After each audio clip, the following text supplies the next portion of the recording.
It is my privilege to introduce you now to our featured conversation, Mahogany Browne. Mahogany is a performance poet, author, and executive director of Just Media, a media literacy initiative with focus on the criminal legal system. The Kennedy Center selected her as one of the next 50, a leader lighting the way forward through art and action. She has received fellowships from Art for Justice Fund, Cave Canem, Poets House, Mellon Research, and Rauschenberg. She is the author of young adult novels and the book-length poem, I Remember Death by its proximity to what I love. She is the founder of Woke Baby Book Fair, a traveling diverse reading campaign, and get this, is the first ever poet in residence at the Lincoln Center. She lives in Brooklyn, and she's here with us today. Welcome, Mahogany. And I can't wait to also welcome Victoria Chang, who we know from a prior Reimagine experience, a prior Vigil, where we got a chance to go deep with Victoria, which was incredible. Her latest book of poetry is The Trees Witness Everything. Her nonfiction book, Dear Memory, was published in 2021.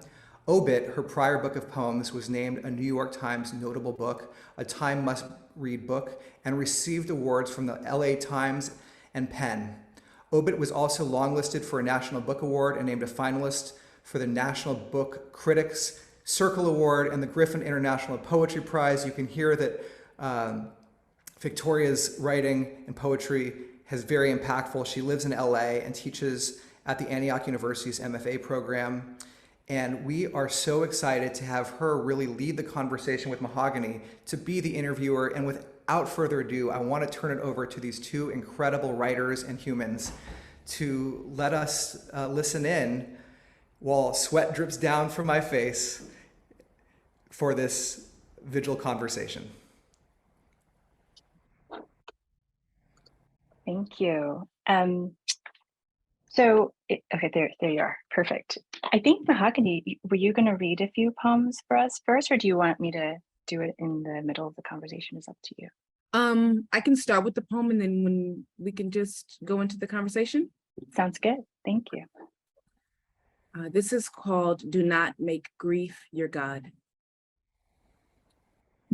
And also, for those who would prefer to read along, I've added it to the chat as well. Do not make grief your God. Instead, make it a cup of coffee, the espresso percolator wheezing on the biggest eye of the stove. Consider the dress. Line up every spark you own and weep at its small finalities. Hold each piece of silk and cotton like the gone love, hero, heart. Name the garment, please. Give grief a name. Then fold it origami. Place it kindly in a home suitable for royal things. Text every contact in your cell phone. I love you. I love you.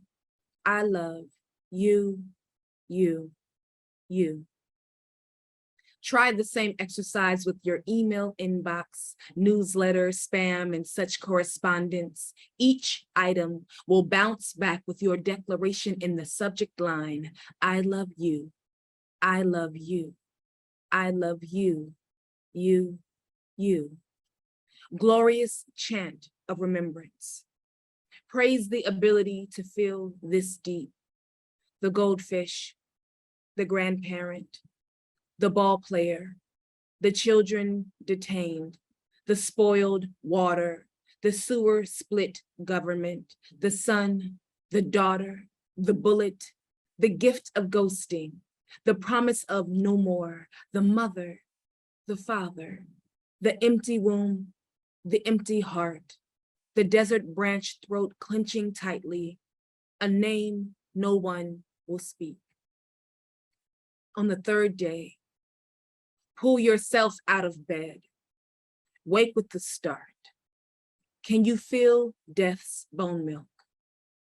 Good. This means you are among the living. Good. This means your heart is yours. Do not drink from the glass left next to the bed overnight. Do not drink from the glass of the unknown.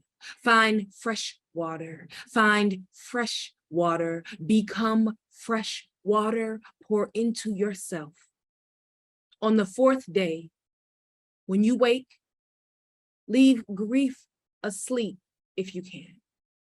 If grief is already sitting upright on top of the duvet covers, next to your closet, or on the nightstand against the crowded windowsill, call it by the name you've crowned it.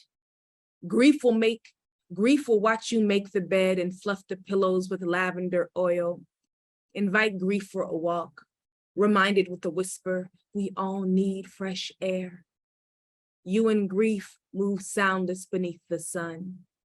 You climb the stairs, past the puddles of dew and undisturbed dog shit. You and grief walk side by side, hands not touching but feather wisp close.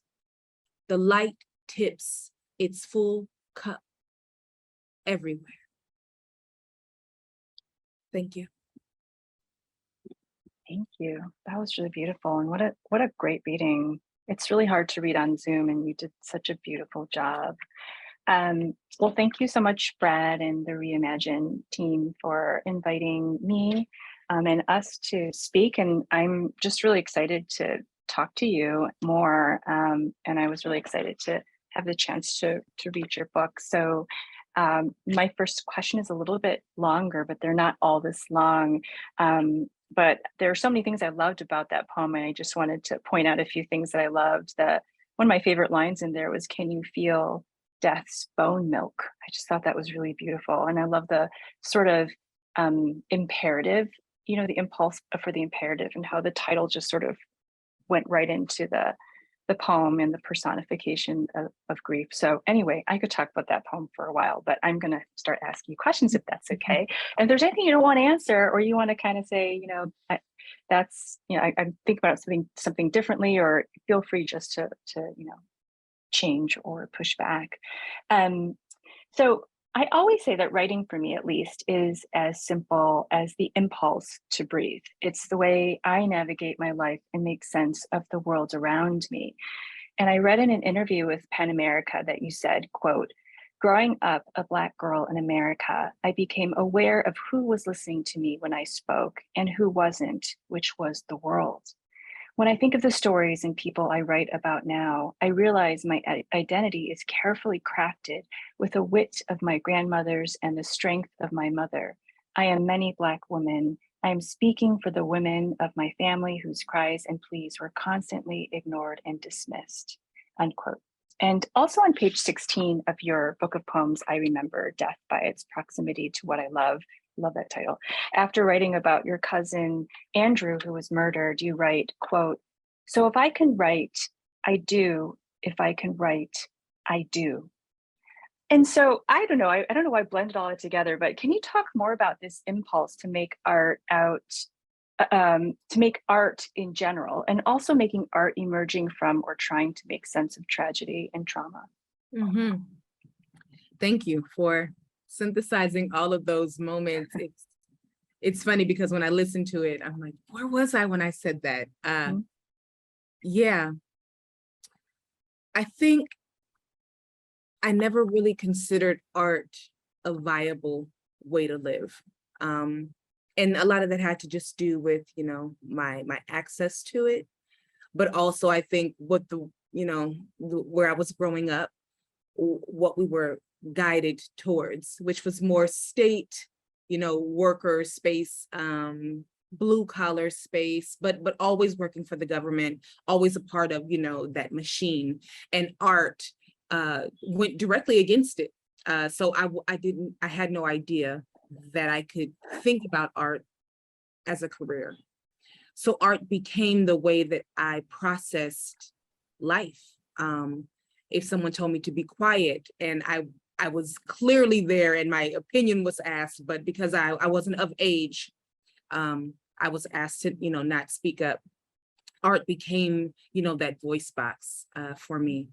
And slowly but surely, it went from being something that I used to really process rage, to something that I used to process love, to something that I use to process memory, to something that I use to archive my own family's voices and experiences. Reading Push Sat by Sapphire in the library, reading Toni Morrison's Bluest Eye. Those were the first moments where I thought, oh, I see myself, I see my family, I see my relatives, I see our story. Even the small grapplings of, colorism happening in the text. I had never witnessed that before, or fat phobia. I witnessed it in real life, but never on the page. So that's when I thought, okay, we have to start writing more of these stories. So even if I just interview my grandmother, which I did, or my mother, which I did, or my aunts, what they learned became this like fodder for my word bank for these poems. I was hoping to not only make them proud, but kind of understand who I was and why I loved the way I did through their guidance. So art became a twofold for me. Absolutely a place for me to put my ideas, but then also it became a way for me to see myself. Mhm. I love that. And you said so many things in there that are so interesting. And when you first started talking, I noticed how, and I'm going to ask a question related to sort of genre and writing in a second that kind of relates to this too, but like so much of what you said is, I just love how you put all these feelings and emotions together. You said rage and love, and the poem that you read had so much hope in it and grief. Like it's for you, it seems like all of these things are constantly together, right? And so I thought that kind of the things that you talked about mirrored the poem that you had read as well. And this is sort of related, but this is kind of just the breadth of work that you've done. I sometimes say that like genres, right? So when we write, genre is like fiction, creative nonfiction, poetry. I always say, like, to anyone, students mostly, but anyone, that they're human developed. So I don't necessarily think of myself as like a poet or a creative nonfiction writer or a critic or whatever, children's writer. I think of myself as just a person that, again, like processes life through art, someone who likes to make things and responds to the world and speaks to the world through art. So I appreciate your desire, not more than desire. I appreciate you writing across so many different spaces, from poetry to fiction to TV writing, and then across different age groups. So like you can cross cut the work that you do in many different ways, from picture books to young people to adults. I mean, as someone who does a little bit of that, it's hard, and it's also not everyone likes to do that. So I'd just love to hear more about just sort of how that whole, how you think about genres and age groups in your creative process, and I just want to learn more about that part of your writing. Thank you for asking that, because I often feel quite scattered. Me And too. I don't know if it's because I've been told, like, what genre, I've been asked, what genre are you? Or I've been placed into spoken word, of course.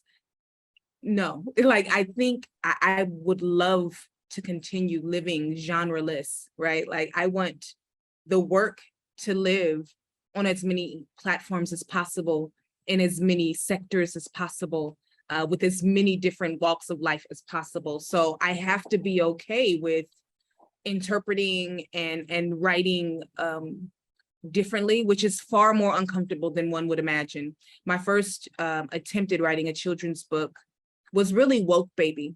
My first children's book was Black Girl Magic, which was not a child's poem, but it was illustrated. And so they didn't really know how to, I think, label it. Yet again, here we are. And I just wanted to be mindful of that. Like, I read poems that relate to my life. And if I go into a high school, I'm going to read that poem, because the young people do not need us to talk down to them, right? They just want to know, like, what, as the baby say, what's the tea? They want to know the truth. They want to know the absolute truth, even if it's uncomfortable. So I'm one of those people who have no issue with reading a poem that seems like, oh, this may be a little too mature. I don't think so. I think the young people are already doing that work. They know how to program computers. All right. They're fine. Like, meet them where they're at. We are lacking. We're lagging behind. So I am excited to write a YA novel that I then made into a play that, you know, I also made into a TV show. I'm excited to create one poem that I thought was just a reclamation of joy for Black women everywhere, and that be turned into this illustrated book that can live in bookstores, that can live in libraries, that can live in high schools, that can live in, you know, middle school. But Woke Baby was my first attempt at, this is a children's book. And it actually has received the most pushback ever. And I thought this was a kid's book. It's fine, right? No. So then I had to be, that was a great reminder for me that all of the work that we do is subject to receiving great criticism. And so I can't worry about where does it fit? I have to worry more about, do I stand by it? And let the chips fall where they may. So Woke Baby began, you know, as this children's book, but it is highly informed, you know, with restorative justice, transformative justice, and through an abolitionist lens. I'm talking about feminism in the eyes of a newborn. I'm talking about speaking up for yourself in the eyes of a newborn. And while we may think that that is too soon, too young for us to have those discussions with our children and our young ones, it's mandatory. It's an obligation. If we're creating real global citizens, the conversation is never too soon to begin. And so Woke Baby began as something that was just feeling like fun and light. And I realized after the kickback that I was speaking from a very distinctive place. And if I want true liberation, I'm going to have to talk to each and every sector possible. And it feels again scattered, but really, really I don't know, inspiring, surprising, to get pictures with little kids that see themselves because they see themselves on the cover. That feels like a step in the right direction. Yeah, it's interesting. I always think about that word scattered, and I think there are so many other beautiful words that mean the same thing. So like a polymath, or, you know, like, I don't even know how to pronounce polyphonous or polyphonous. I'm not sure, but there are a lot of those poly words that I think that I have tried to sort of think about too, because the world, I think, can have this tendency to put people into these verticalities, whereas I tend to think I'm happiest when my mind is more horizontal. It sounds like yours is also that way. Yeah, and it's interesting. I loved Woke Baby, and I read it and I loved the cover and so much about it. I just think it's a great title, and it doesn't surprise me that that community sort of had some criticism, because that I have a friend who's a children's book author, and we constantly talk about how that community is probably the most conservative community for all sorts of reasons. But I have another, I'll think of questions while you're talking, but I thought of another question related to that when you're talking, which is, what's the most moving thing that someone's said to you about your work? I mean, even in the chat, when I was reading the chat, when someone said that they came to see you, that felt like I immediately felt moved by that, and is there anything or any sort of general things that people have said to you that you feel like has made you think, okay, this is why I do what I do? I'm moved every single time someone can remember a poem, or remember when they heard Black Girl Magic, or remember how happy their child looks when they see the book in a bookstore, and they know that they have it at home too. So I think the kindest thing is just recognizing that I'm doing the work. But and I want to be more specific. Recognizing that I'm doing the work from people who have nothing to gain. It's not like, can you come work here? It's not, can you write a blurb? This is just someone who is in the world and just wanted to let me know that I impacted them. So it just feels different. Yeah, it feels different. It feels like, I don't know, like maybe I'm making my grandparents proud, which feels very makes my chest a little tight in the best possible ways. Yeah, I think we don't see each other enough. We don't see each other enough outside of opportunities and resource. And when the work and, you asking me a question like that, which feels really like simple, is so heavy because it asks me to think back to when someone was just kind to me because, and there are so few instances where I can find those moments that I'm like near tears. I think I'm like, wow, why am I so moved by that? Yeah. Any time that someone can recognize me trying to do the work for the betterment of our humanity, our community, is really, it's life-changing for me. As you know, writing can be quite lonely. We think we're writing these worlds and we're going to get to talk to people about them. And I'm coming from this space as a person who is performing my poetry every week to someone who is writing.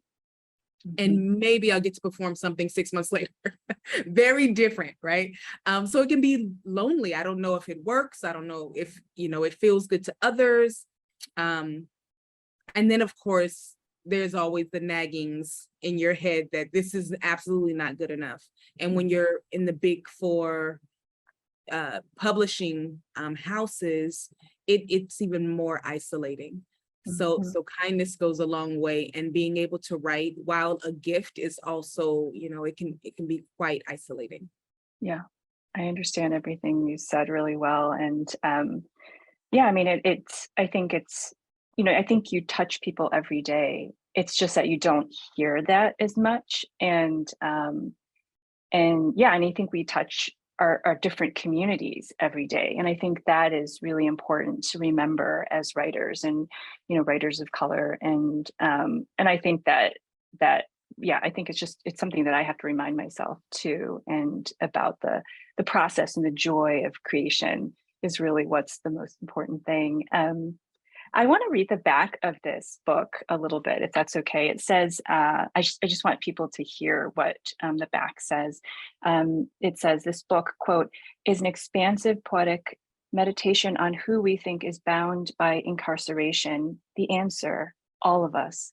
Weaving personal narrative, case studies, and inventive form, Browne invokes the grief, pain, and resilience that comes in the violent wake of the prison system. So this book is really interesting visually. And this is the first thing that I noticed, and it surprised me when I opened it. And I'm just going to show people, if they can see, that each page is, there are these rectangles, and on the borders of each page, there are these acronyms of prison names like ASP, which is Avenal State Prison, CAC, which is California Correctional Facility, etc. So can you tell us about how this came about? And I read somewhere that the book emerged from a memory, which then turned out to be true and not just a memory, of your father being taken away by a SWAT team when you were 3 or 4 years old. And I'll stop talking because I want to hear what you have to say, because I just asked my question. That was great. No, that was great. Thank you, Victoria. Yes, when doing this project, it took me it went from, okay, I'll do this for a year, the studies. I was interviewing folks. I was creating a book of essays from those interviews. Most of them live up on Academy of American Poets right now. And what couldn't fit into an essay, I would create a poem with. And that was the attempt to kind of station this knowing from this dream that felt really mythical, and then turned out to be very true. And the dream, or the truth is, the memory is, my father had kidnapped me in a dispute with my mother. 6 months later, after we returned, he went to her job at a bank. She worked at a federal bank, and still, in his rage, made her leave and walk with me. And they didn't know if he was robbing the bank, or they didn't know what was happening. They didn't know the dispute was, a familiar dispute. And so the task force cornered us and ran downstairs or whatever. So I just had this dream or the memory, obviously. And I talked to my mom about it, and I thought, this is really wild, right? This is crazy. And she said, no, that happened. And that was enough. That her saying that happened was like, whoa, what else have I blocked out? So then I started really peeling back questions that were never answered, that were kind of just like, you know, I don't know, ruminations here and there, just whispers. And this book came to be. The reason the border exists is because these poems are, you know, still detained, right? The words are detained because the memories are detained, because the people are still detained. And being from California, where my father is still in prison, I wanted to, you know, make a nod at that as well. It was interesting though. Some folks were just like, I don't know what's happening on this page. I don't know if we can do it. And it was actually Ocean Wong, a good friend, who said, no, you must do that, Mo. You have to. That's amazing. So like, just fight for it. Fight for that to happen, because what ends up happening, right, when you open the page, several poems are happening. One is a visual poem, right in front of your eyes, where you're reading and you don't know if it ends or begins. The constant thread is backed into another memory. I talk about dominoes, which is how I learned how to play from my elders. But all of those things are also categorically determined by the incarceration system. And I love how Ocean told you to stick to what you felt was right, because sometimes the commercial machine of art takes over everything, from book design to book size to what you put in here, sometimes to what you write.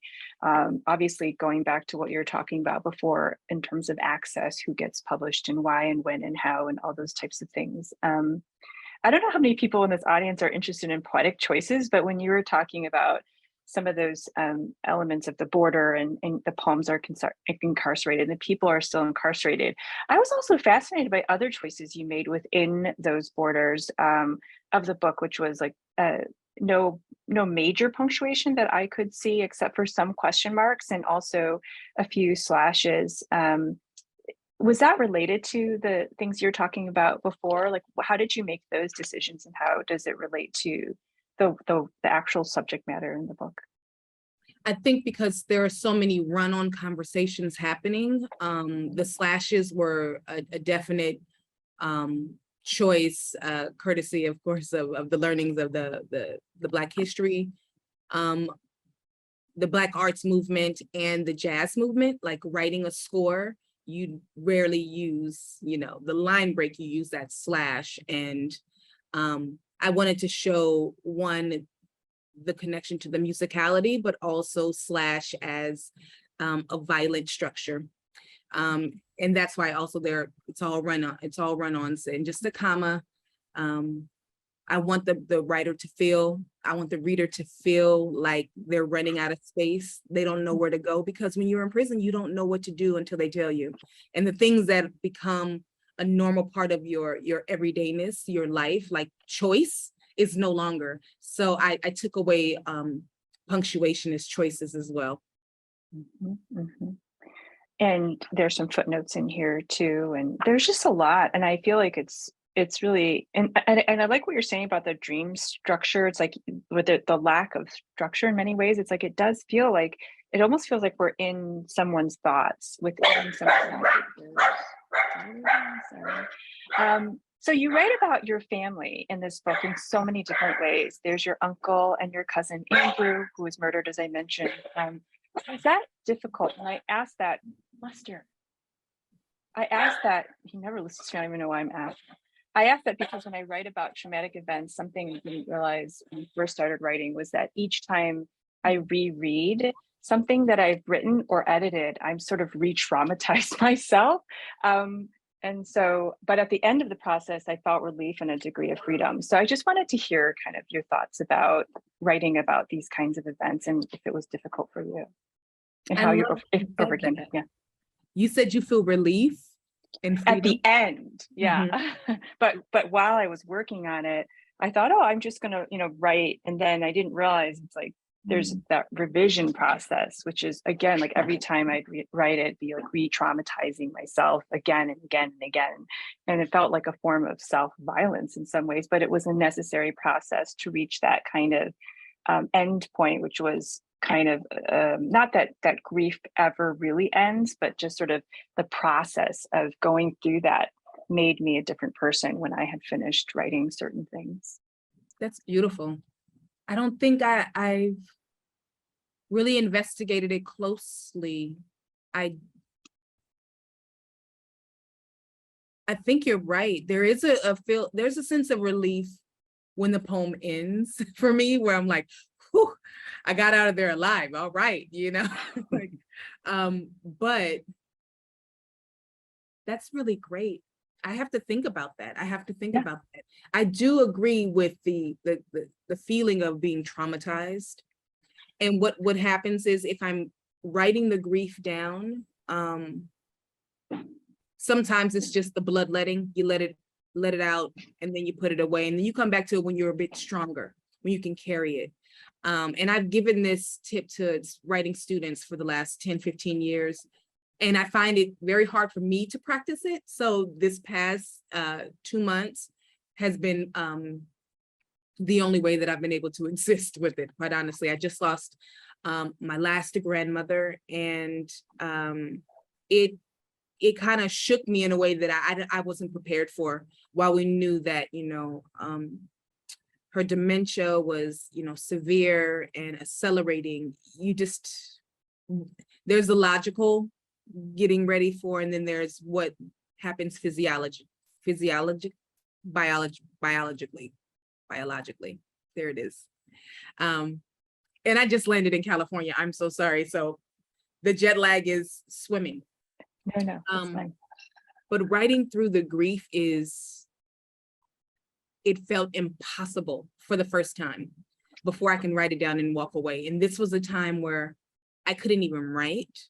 So I let myself listen to podcasts, listen to affirmations, listen to prayers, listen to music, and just, be still for a minute.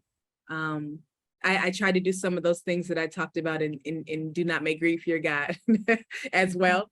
And sometimes they work, but it's also a process. I guess where I am now with it is closer to being honest with that I'm still traumatized. I wrote the obituary, and that was the first release from like my writer self.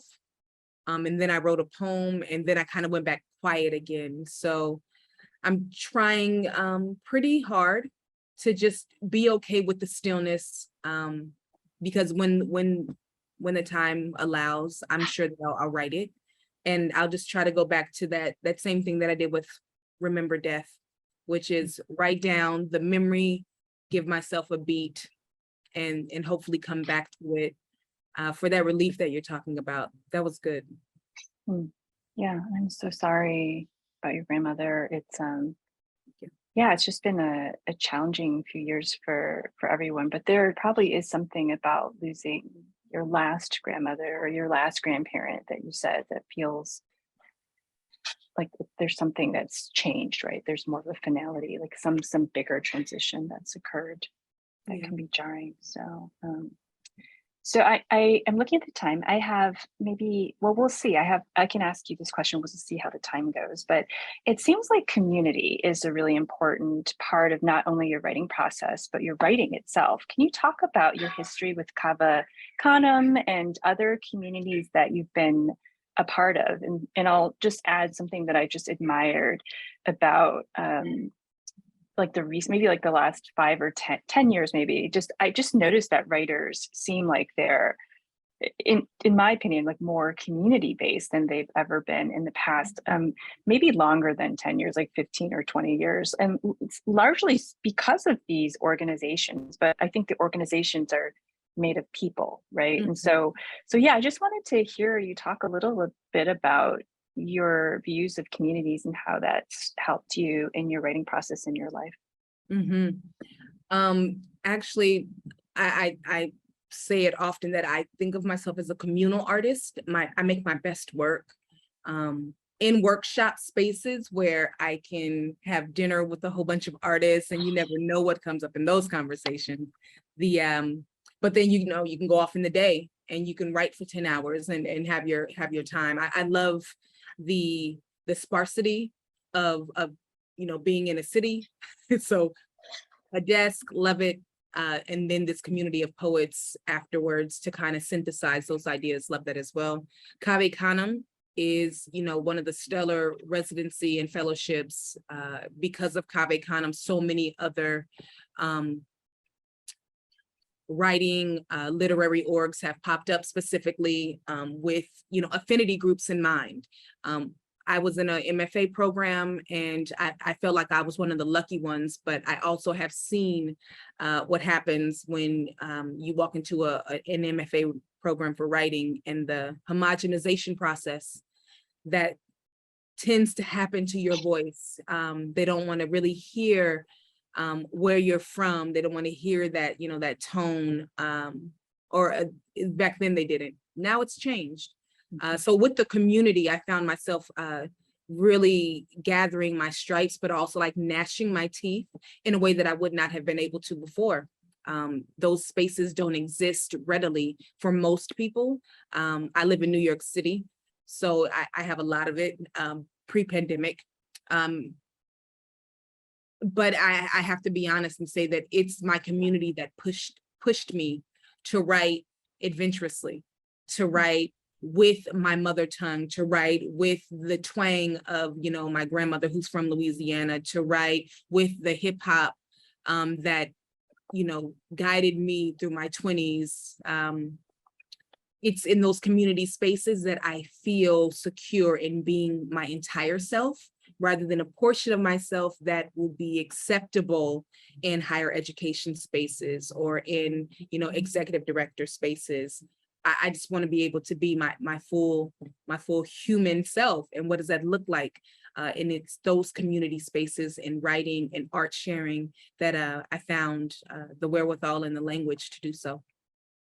I love that. You said so many things that I just really appreciated. I love your phrase of calling yourself a communal artist, and also that phrase, write adventurously, which is really, when you were talking, it's really just writing yourself and being yourself and allowing all parts of yourself to show and not feel ashamed or censored or invisible. It's like by being your whole self and by allowing your writing to show all aspects of yourself, including language and lineage, I think is a real, you're probably, I'm sure that you are a real role model to young people, but also other writers around you in your communities that you navigate. And I see that it's 5:50. So I think that if that's okay with Mahogany, if we could finish our conversation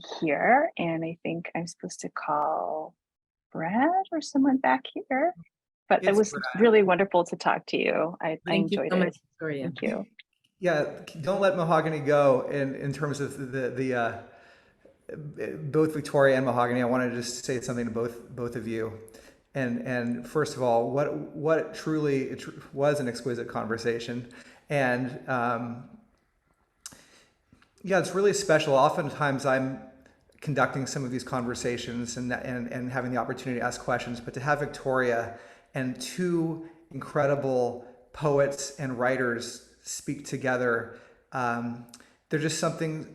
You're both at such a level of expression that it's such a gift, and so thank you. I do want to just ask a couple things to wrap this up with both of you. At Reimagine, we have been working on a new platform that we're trying to build. That we heard this term. Now we don't necessarily like the term post-traumatic growth as a term. But there is these research-backed steps that we've been seeing that seem to be emergent in our work that we've noticed, and now we are learning more about some of the research behind them that suggests that there's actual ways to I don't know if the word is transmute, to integrate, channel. I don't know what word you either of you would use, but some of our adversity or our grief or our, and those ways are, just share them, learning that growth out of adversity is possible, knowing that it's possible to move somewhere else, to build emotional regulation and mindfulness, to be able to share your story in a safe community, to be able to create new dreams or goals for oneself, despite whatever or because of whatever new limitation or constraint you may have. And then finally, to perhaps engage in acts of service or positive new actions or creativity directly related to the experience you had. I'm just wondering for each of you, just briefly, what comes up with you when does this resonate with you in your own personal journeys? This is any of these specific points resonate with how you've been able to process your experiences or through your writing? And if so, yeah, how so? I think what's most resonating with me, I think only because I'm actually still in it, is sharing your story in a safe community. That's felt like the one thing that I have control over. Like finding a space where I feel welcomed and free enough, safe enough to share, these painful feelings, these arduous feelings. I would love to figure out how to emotionally regulate emotional regulation and mindfulness. I would love that. I would love to figure that out because I think that makes the rest of it possible. Mm-hmm. I don't know. What about you, Victoria? Yeah, I mean, I think for me, I love the acts of service. So I just love kind of being a part of a community and supporting people that might need help or in any, I mean, it's not just even in the writing field, but younger people. Like I really like talking to younger people and learning from them, but also sort of supporting them through their life journey at the age that I'm at. And I love the first one, which is learning that growth out of adversity is possible, because that always feels really hard to me. Personally, and when you're in it, and whatever it might be, it's so difficult to have that hope that not that something adverse is going to go away. I mean, for me, I've learned that grief doesn't go away, and that's totally fine. It just changes, but it does sort of morph, and it's not quite as sharp and pointed as maybe it initially might be. The shock of someone passing, for example, was overwhelming. It took over my whole being, and it was hard for me to see through that. So I really appreciate that first one, and now I've gone through enough things that I know that growth out of it is possible. I just don't know when it will happen, and you just trust that process of just kind of traveling through. Yeah, thank you so much. I mean, what was coming up for me and why I wanted to pull this up is because listening to you speak and thinking about Mahogany, what you're saying really is being able to share your story in a safe community, but then thinking about how you've been able to express, and then how that expression also becomes in some ways an act of service in the way that you've lived your lives for your communities. And so there's this really beautiful circular arc between sharing in a safe space, but then having the recipients of your sharing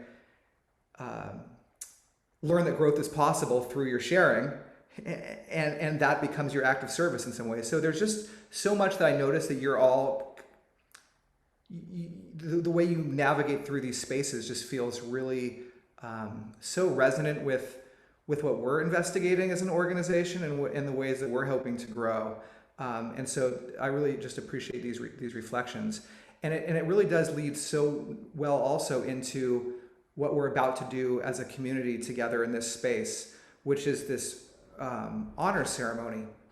And I think, you know, I have your book, Mahogany, that everyone should get. And, you know, I was struck also as we move into a space in a minute where we're going to have the opportunity to share in the chat the names of people that we want to honor, or something we've lost or that we're grieving that we want to put out into the world. We can do it in our hearts as maybe one form of expression, or as I mentioned, we can use the chat in a minute. But I'm struck by this, Mahogany. I mean, you have 2 pages back to back in this book where you say, if I can write, I do. If I can write, I do. I can write, I do. And then on the very next page it says, I remember death by its proximity to what I love. And I'm just struck in some ways by the proximity between those 2 expressions, because, as it pertains to an honor ceremony where we're trying to create a space to get closer. You keep talking about, I remember death, and what it, you know, I don't know if you mean that in a it's like as if, and this is what I believe anyway, but in some ways there's something powerful about remembering and getting close to death, because its proximity is to, in some ways, I remember death by its proximity to what I love. And now we can kind of merge that idea of writing, because we can, and our remembrance in a ceremonial way. I just want to get a reflection from you before we launch into the honor ceremony that, in my mind, is such a beautiful encapsulation of those 2 pages. I think you said it so beautifully there. Thank you. The one way that I do feel that I can show up and not necessarily right the wrong, but like orient myself in the landscape of loss is to write the moments of, you know, of love. And while the person may not be specifically on this plane, the love that they created is still there, and me writing about that love renders them still there, right? At least that was the intention when I wrote those 2 so near each other. And even building on I remember death, to not be afraid of the death, you know, to understand that it's a part of that cycle of life. And I think, like that first tenet that you had, a part of the post-traumatic growth, it's knowing that there is hope, there is something else.